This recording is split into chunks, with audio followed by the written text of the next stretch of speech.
করব পনির রেজালা। সাদা তেলে পেঁয়াজ, কাঁচা লঙ্কা, কাজু বাদাম একটুখানি বয়েল করে নিলাম একটুখানি জল দিয়ে, তারপর সেটাকে ঠান্ডা করে পেস্ট করে নেব। আর এদিকে সাদা তেলে এলাচ, দারচিনি ফোড়ন দিয়ে সেই বাটা মশলাটা ছেড়ে দেব। দিয়ে এটাকে খুব সুন্দর করে কষিয়ে নেব। কষিয়ে নিয়ে তাতে জিরের গুঁড়ো, ধনের গুঁড়ো দিয়েছি আর একটুখানি টক দই ফেটিয়ে দিয়েছি। আর পনিরটাকে আমি আলাদাভাবে ভেজে নিয়েছিলাম কড়াতে। দিয়ে এটা কষিয়ে নিয়ে এটাতে গরম জল দিলাম, দিয়ে ফুটে উঠলে গরম মশলার গুঁড়ো আর পনিরটা ছেড়ে দিলাম।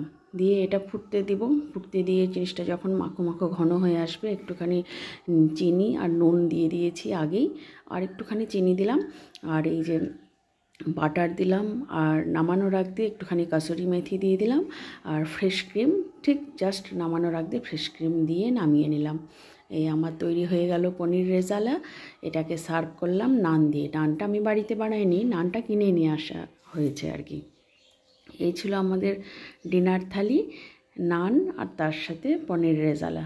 খুব সুন্দর ছিল খেতে, দারুণ দারুণ, অসাধারণ। আর মুখে দিলে পনিরগুলো এত সুন্দর মেল্ট হয়ে যাচ্ছে তা বলার না।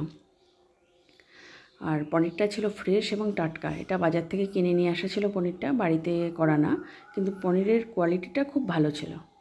ঠিক আছে বন্ধুরা, তবে আজকের মতো বাই।